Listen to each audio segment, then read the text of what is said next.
very good evening and a warm welcome to State of Business on our television. I am Savitri Jagwardhan. Let's look at the top stories for the day. Cabinet ministers of the new government will be sworn in tomorrow. Sri Lanka is in talks with Myanmar Airways International to establish direct air connectivity between the two countries. News in detail.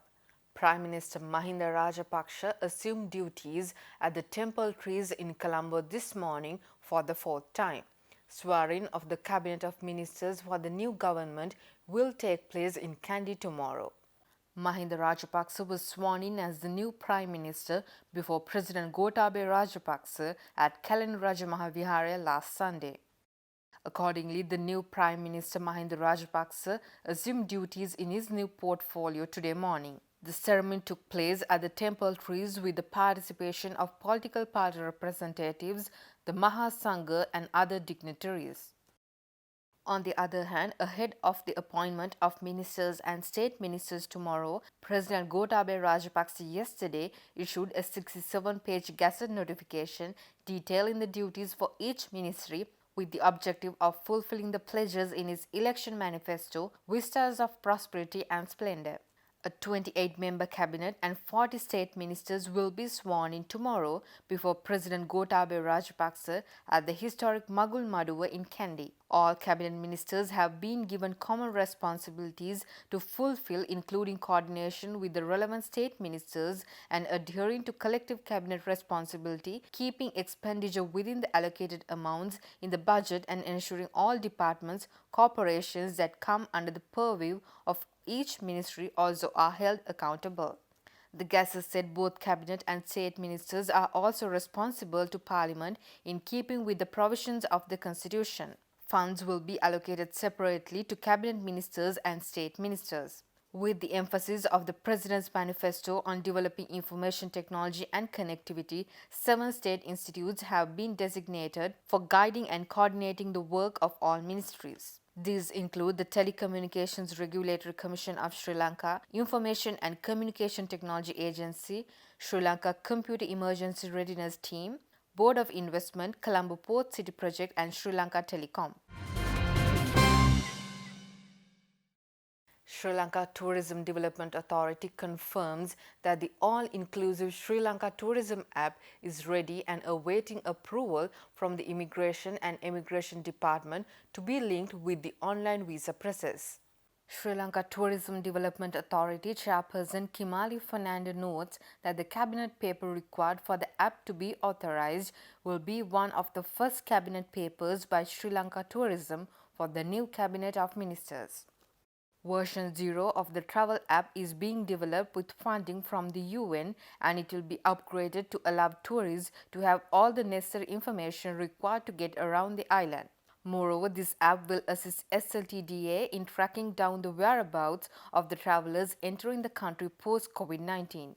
Furthermore, Sri Lanka Tourism Development Authority states that it has fast-tracked the issuance of the Safe and Secure Compliance Certification to all Sri Lanka Tourism Development Authority registered entities awaiting to resume operations after COVID-19 crisis. SLTDA stated that it has received over 100 applications for the compliance certificate issued by the SLTDA in the aftermath of COVID-19.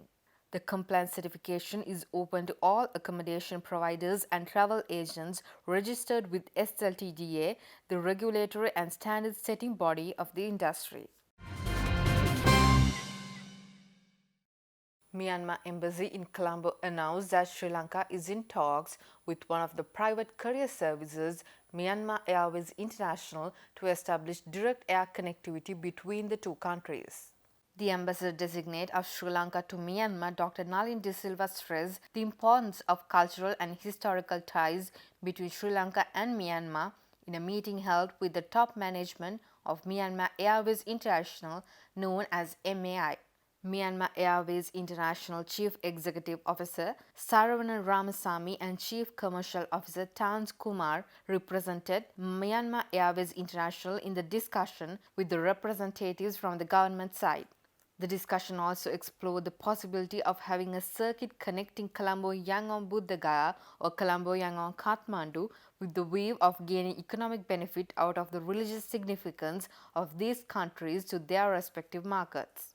The CEO of Myanmar Airways International has agreed to conduct feasibility studies on the viability of the proposal as a part of their post-COVID development plan, the statement said.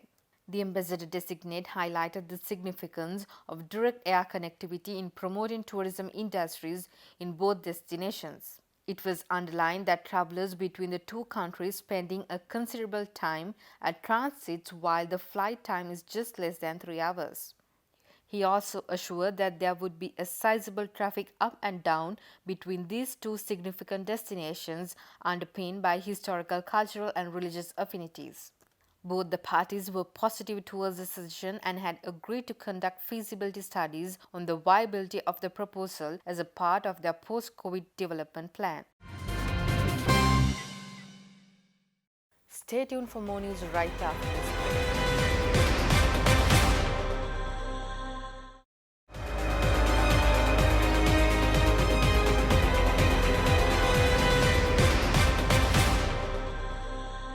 Welcome back after the break. The Global Monetary Organization, the International Monetary Fund, stresses that with the unprecedented policy stimulus to support the post-COVID-19 recovery, growth in Asia is projected to rebound strongly to 6.6% in next year, but that even with this fast pickup in economic activity, output losses due to COVID-19 are probable to continue.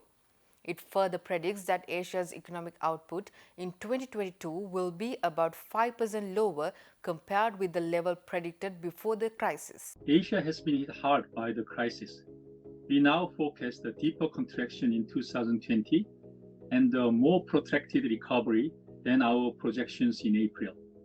We revised down Asia's growth rate from 0% to minus 1.6% for 2020.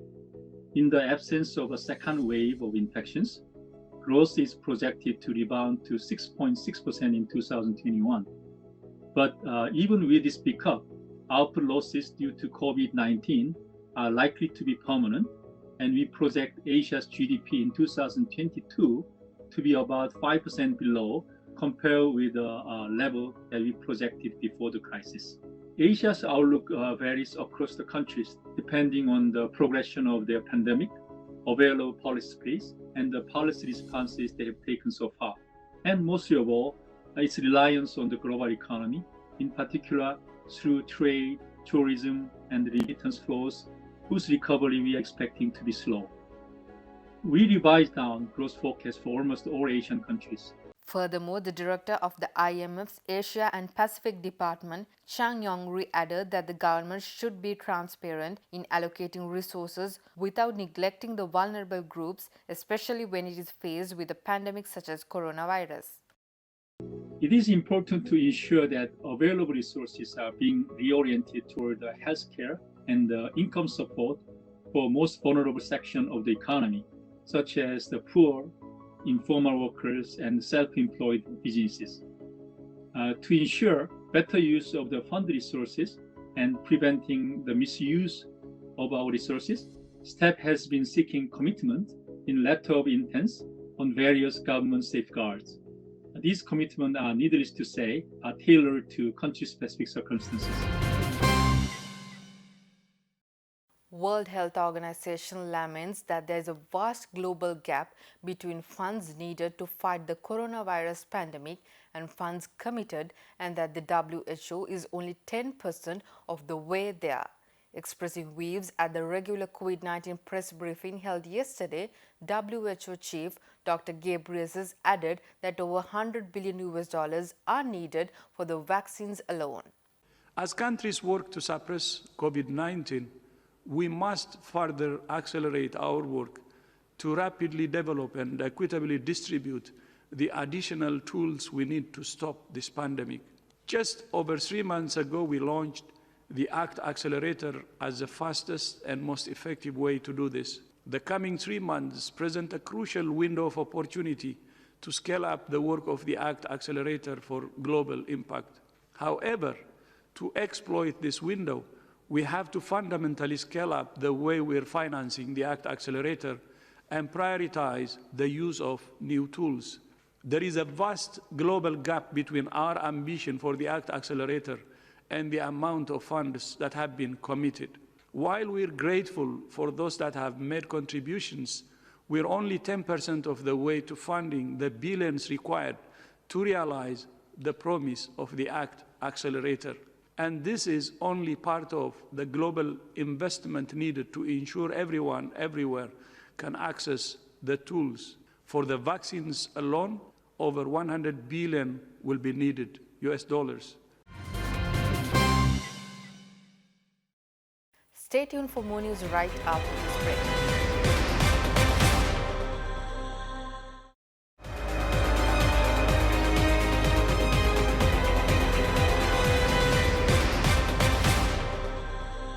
Welcome back after the break. The trading at Colombo Stock Exchange ended on a positive note today. The all-share price index gained 45.65 points to close at 5,196.4, and the S&P SL20 gained 21.3 points to close at 2,231.78. The turnover was 2.6 billion rupees and over 108 million shares were traded. Up next are forex rates.